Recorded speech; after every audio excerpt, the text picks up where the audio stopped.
This is 7 National News, and in our top story, the UAE Vice President, Prime Minister and ruler of Dubai, His Highness Sheikh Mohammed bin Rashid Al Maktoum, toured various Dubai government departments on Sunday morning to inspect the quality of services that they provide.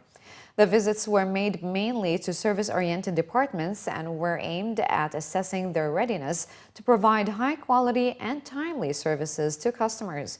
His Highness Sheikh Mohammed started his tour at 7:30 a.m. with visits to Dubai Municipality, Dubai Land Department, Department of Economic Development, and Dubai International Airport, where he made spot checks on the government offices to assess their commitment to providing the highest services standards.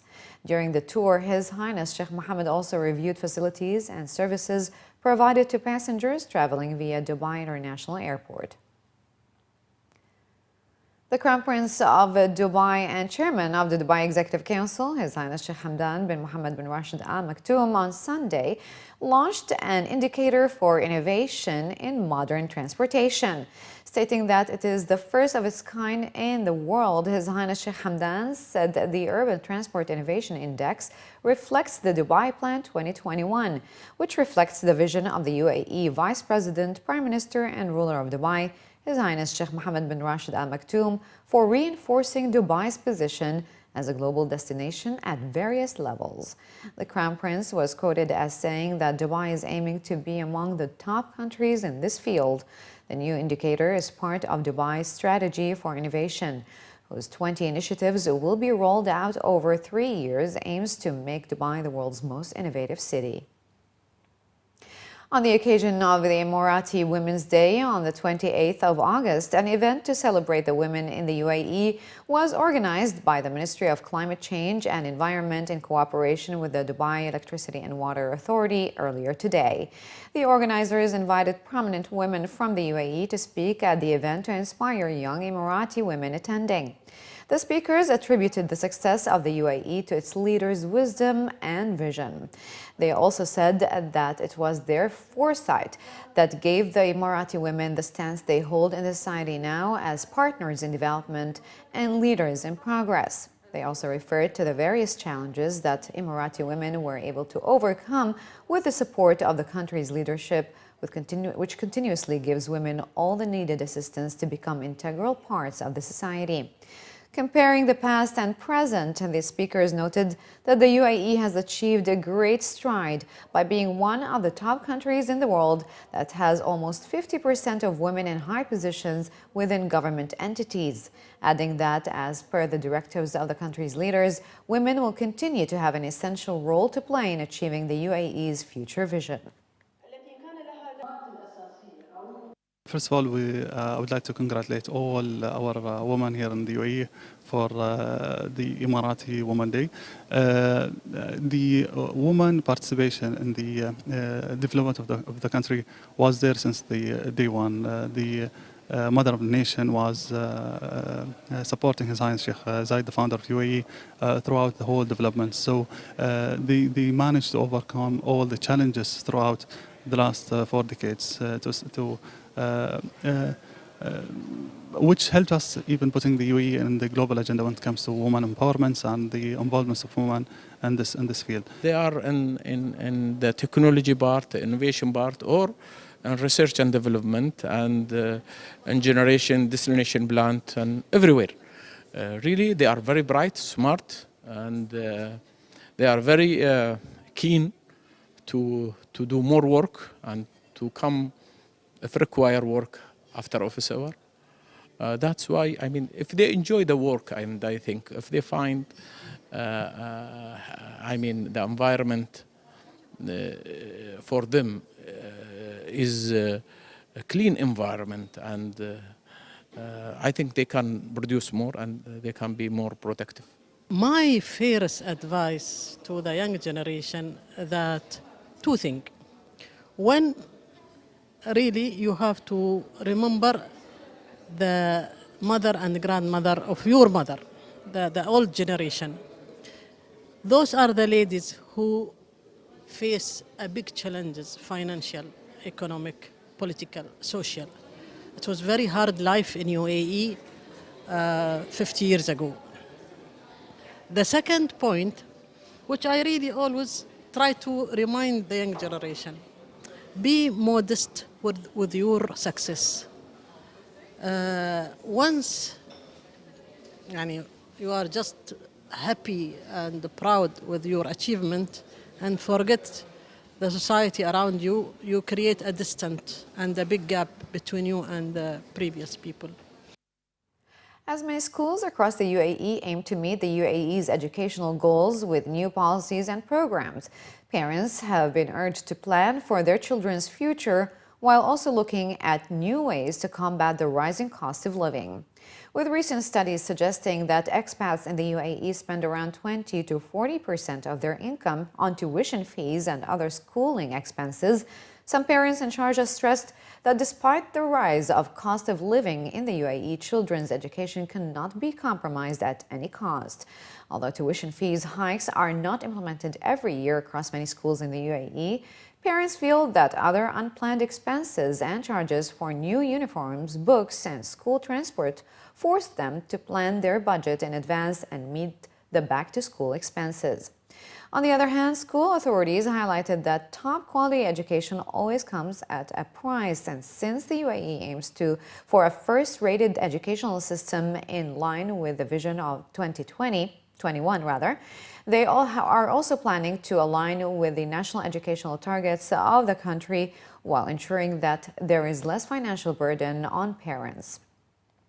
As the UAE expects more from schools and students, authorities have urged the parents in particular to actively contribute and support them in their initiatives. I think it's a collaboration of parents and the students and the staff of a school. And in fact, this year we are not increasing the fees or anything like that. And the infrastructure, you can see that it is still on progress. And we will give them the best of our ability. That means teachers and the whole staff of the school. And without wasting much of parents' strain and stress and all that. So I feel that, definitely the best education we would like to give. You know that the standard of living in this part of the world is increasing day by day, and also the government of UAE coming up with the best education to be given, not only for Indian schools or expats, all local schools also. So the best education, that is the vision of this country, So it is our vision also. So we cannot go waste for that. So we are trying our best for that, to fulfill the commitment of the country and the people of UAE and the people all over the world. This is what my commitment. We have, the school fees is only a part of it. We have to pay for everything, because and day to day the expense, everything is increasing. But education we can't stop, move on.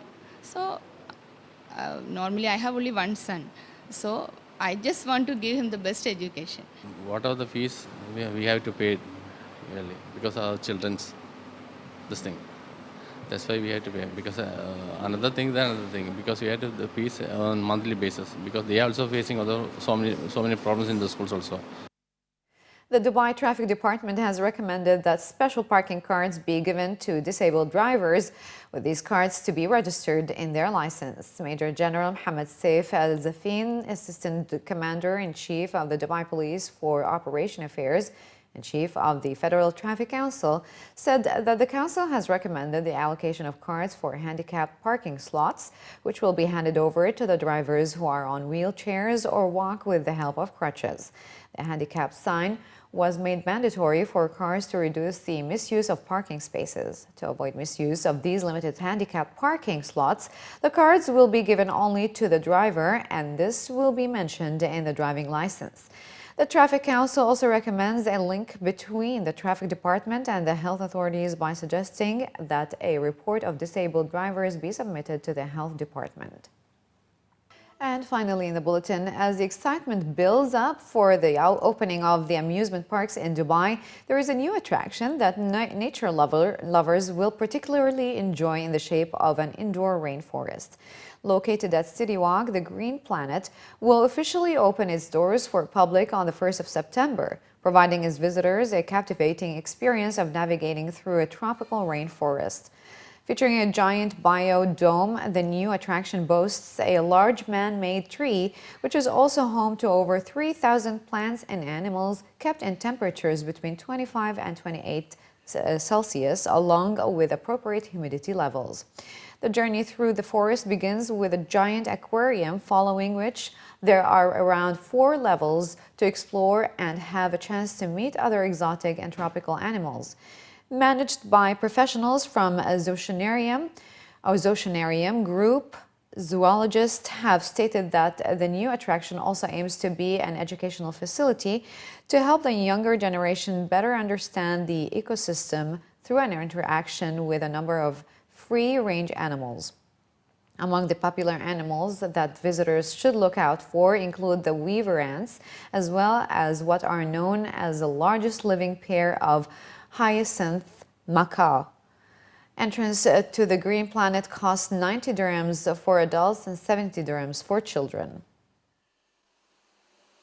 We represent here the tropical forests of the world. These species are native to a belt of tropics across the equator.